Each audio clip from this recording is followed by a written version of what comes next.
Welcome back to the show. We're here in the costume shop of the Northern Stage in White River Junction, Vermont, and I'm joined now by its artistic director, Brooke Ciardelli. Thanks for joining me. Thanks. Good to see you. Yes. Great to be in the costume shop. Yeah, it's fun, isn't it? Fun spot to tape. Brooke, tell me a little bit about Northern Stage, because you're tucked away in this cute little town, and there may be some people that have not come here for production. Tell me about it. Well, we're 15 years old, and we do 7 shows a season, and all of the cast members are cast in New York City, and they come up here. They're all professionals, as are the directors and the designers and then the musicians. So they're all people that make their primary living in their craft, usually in New York, and so they love coming up to the sort of getaway in the hills to have a little break from the city and do some really great theater.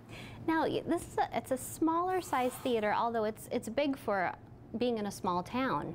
Tell me how many seats you have about. 250 seats, okay. And they wrap 3/4 of the way around the stage, so there's nobody ever more than 7 rows from an actor. Which is a really fun experience. So I've seen productions in regular theaters, and then to be in that type of setting, it makes it much more intimate. It kind of makes the audience actually in the scene of the play, as opposed to with a proscenium, you are sort of watching in a picture window, and you're outside of it, where there is actually there's no separation between the actors and the audience. So if a play takes place in a kitchen, you feel like you're also sitting in that kitchen with them, and it's quite exciting. It's true. You can see the expressions on the actors' faces so clearly, and and I love the point you made about this is all professional talent, which oftentimes when you have smaller theaters in smaller towns, it can be talent.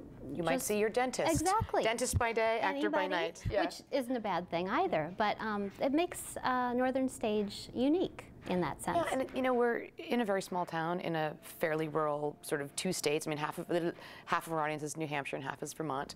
But it's over 30,000 visits that come a year, and we have an operating budget of $2.3 million. Wow. So there's a real difference in the nature and the style of theater that we are producing than some of the other theater that you might see around. Now, you start productions in September, and it kind of goes the school year. Yes, Am I correct? Yeah. We do over 150 nights of performance and through 7 shows, and all of those shows we make right here on the premises. So no shows are kind of on the road and they just stop here for a night. The actors and the designers and the directors and the crew, they all live here in White River or in the neighboring villages through the duration of the show, which is kind of fun to have. You know, you see them at the bagel shop, and you might see them at the health club, and then you'll see them on stage. So it's a really nice experience for the actors, who, if they're in New York City, they have a separate stage door. They go out the back, and they never actually see their audience. And here they're really able to be a part of the community, and I think they benefit, as do our community members. Well, and the community, to have such talent, to be able to drive 10 minutes, half an hour, and see New York talent up here in the backwoods, some of us call it, where we live, is pretty cool. It's really exciting, and most shows, the majority of the cast will all be Broadway credits. So you'll see, I mean, when we did Les Mis a number of years ago, the actor who played the male lead, the character of Jean Valjean, he had just been doing it on Broadway. So you might have gone to New York and paid the parking and paid the tickets and had the dinner and waited in line to see the same actor that you're going to see, and then seen them, you know, hundreds of feet away. Exactly. Same person that you're going to see 4 feet away, where it's free and easy parking, and you're close to the stage. And then you might also see that person again in the bagel shop or the post office or kind of around town. So it's really special. It really is. Tell me about some of the productions that you've already done this year.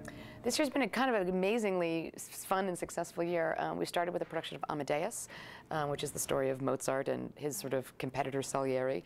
Then we did the Broadway smash comedy 39 Steps, which is based on a Hitchcock film, and it's the whole film told by just 4 actors who do a lot of quick hat changing and door flipping and whatnot. And then Wizard of Oz for Christmas, which was pretty extraordinary. Live dog and special effects and tornadoes and video sequences. It was amazing. Wow. And then our producing director, Catherine Doherty, did The Search for Signs of Intelligent Life in the Universe, which was the vehicle that launched Lily Tomlin. And then we did a very interesting and provocative, challenging play by Tom Stoppard called The Real Thing, the search for what is the real thing in life and love. And then we did The Rainmaker, which is currently playing now. And it was written in the 50s, but it's sort of a classic drought era female without a mother interest, and is she pretty, is she plain, how do you fall in love? And then we are just in the early phases of rehearsal for Evita, which should be thrilling. So exciting, yes. And I know you're going to come back next weekend and talk to Debbie more about, because you're directing Evita. Yes, I am. More about that production. But you really offer quite a variety of musicals and dramas and suspense and comedy and everything. There's something for everybody. Well, we really feel like we're in a relationship with the community, and that many of our audiences come and see multiple shows through the year. So we like that you can come 7 times and 7 completely different experiences, all of the same standard and quality and kind of thrill. So it's really great. You also have original written productions, which is kind of fun too. Yeah, we just sprinkle those in along the way. They take a different, just sort of nurture and develop sort of a play that's in its infancy and bring it up from just an idea to an actual performance for an audience is terrifying and thrilling, and for the audience to get to be sort of a part of that journey, and then whatever its life after here is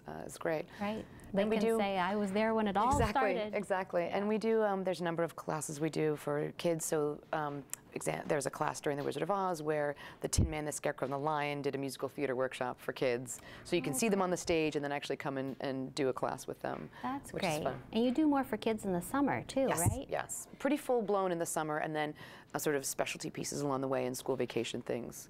So that's great. You're busy. Yes. Yeah. Yes. Tell our viewers how they can get tickets and how they can find out more about Northern Stage.